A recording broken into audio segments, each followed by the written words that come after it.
J'avais rencontré certains élus qui me disaient mais sans les retraités, demain sur ma commune, il ne se passe plus rien.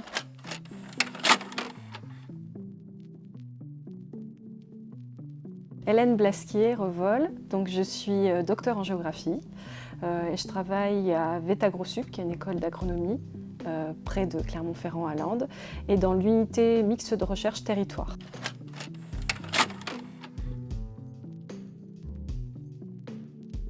Sur l'implication et même l'engagement, donc citoyen au sens large et même politique. Donc citoyen dans des associations, des collectifs même informels, dans des syndicats, mais aussi dans des fonctions électives ou même pourquoi pas des partis politiques.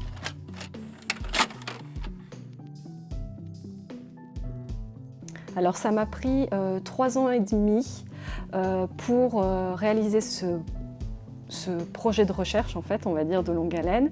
Donc le but, c'était vraiment d'ouvrir la boîte noire, en fait, de ce qui se passe à la retraite pour les seniors. Et pour ça, j'ai mis en place un protocole de recherche. Donc la première année, en général, on fait beaucoup de recherche bibliographique. On essaie de voir si notre sujet n'a pas été traité par ailleurs par d'autres collègues, en France ou ailleurs, ce qui se dit sur le sujet. Et puis, une fois qu'on a un petit peu toute cette connaissance, on va, surtout en géographie, moi je suis plus géographe de terrain, on va aller voir et rencontrer les personnes concernées. Donc après, c'est aller rencontrer les seniors, ce qu'ils font en fait sur les territoires, ce qu'ils font dans leur commune.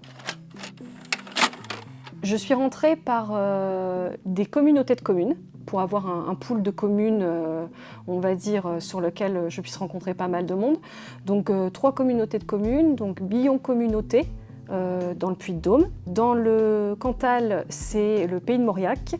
Et dans l'Allier, le Bocage Bourbonnais. Donc, ce qui m'a permis d'avoir des profils très différents de communes et d'avoir des histoires aussi communales très différentes, avec des profils de seniors aussi également très divers.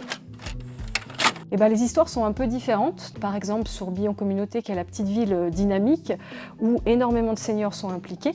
Et donc là, il y avait une grosse dynamique associative. Je dis il y avait, mais c'est toujours le cas. Moi, quand j'y suis allée, elle était là en tout cas.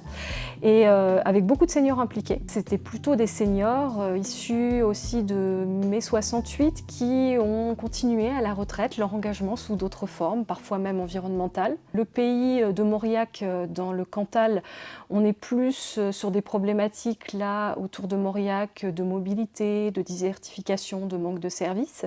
Et en fait, ce qui se passe, c'est qu'il y a des petits villages alentours qui captent les dynamiques, comme le petit village d'Arches, où là, il y a un collectif qui s'est mis en place, dans lequel beaucoup de seniors sont présents, dont le club des aînés aussi, qui est présent, autour d'un tiers-lieu. Et ce qui fédère en fait toutes les énergies d'un petit village, donc Arches à côté de Mauriac. Autre exemple dans l'Allier, sur le 3e territoire, dans le Bocage Bourbonnais, où là il y a un historique très fort autour de ce qu'on appelle le Bourbonnais rouge, avec un communisme autour des agriculteurs qui a été assez fort, et donc des engagements syndicaux très forts aussi des retraités. Et donc là, beaucoup sont encore engagés dans des associations soit patrimoniales, soit plutôt à visée historique, voire même dans des syndicats, pour faire vivre en fait la mémoire du Bocage Bourbonnais.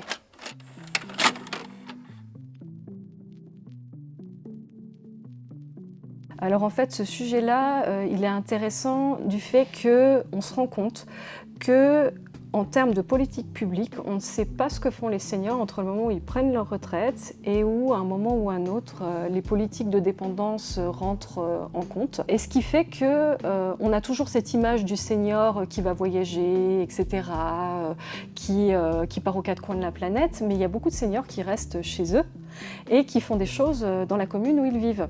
Et tout ça, c'est très peu renseigné. Il y a une sorte de boîte noire qu'il fallait ouvrir sur le fait aussi qu'il y a un impensé politique en termes de politique publique. C'est-à-dire qu'on a des politiques de l'actif, on a des politiques de l'autonomie du vieillissement, et on n'a pas de politique entre le moment où on est à la retraite et on est dans cet entre-deux.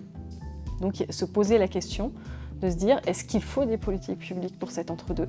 Est-ce que ça reste un espace de liberté ouvert? En tout cas, qu'est-ce qui s'y passe, en fait, dans cet espace-là?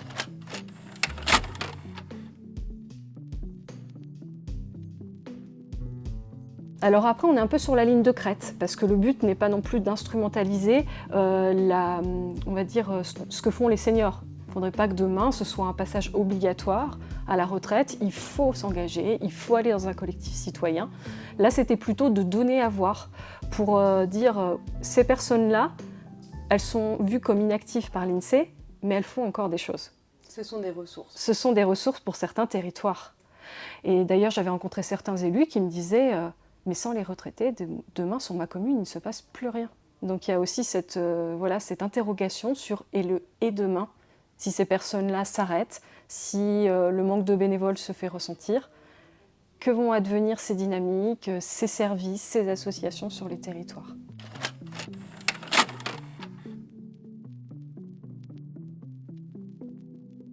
Alors effectivement, notamment dans les associations dites caritatives ou solidaires ou autour du social, il y a énormément de personnes retraitées qui tiennent ces associations. Voire dans certaines, ils représentent plus de 90% des bénévoles. Donc effectivement, si demain l'âge de la retraite recule, il y a la question de la pérennité de ces associations qui va se poser. D'autant plus qu'elles tiennent dans certains territoires des rôles presque de service public. Donc c'est comme si elles se substituaient à certains services publics qui n'existent plus, qui ont fermé, qui sont partis ou qui se sont raréfiés carrément.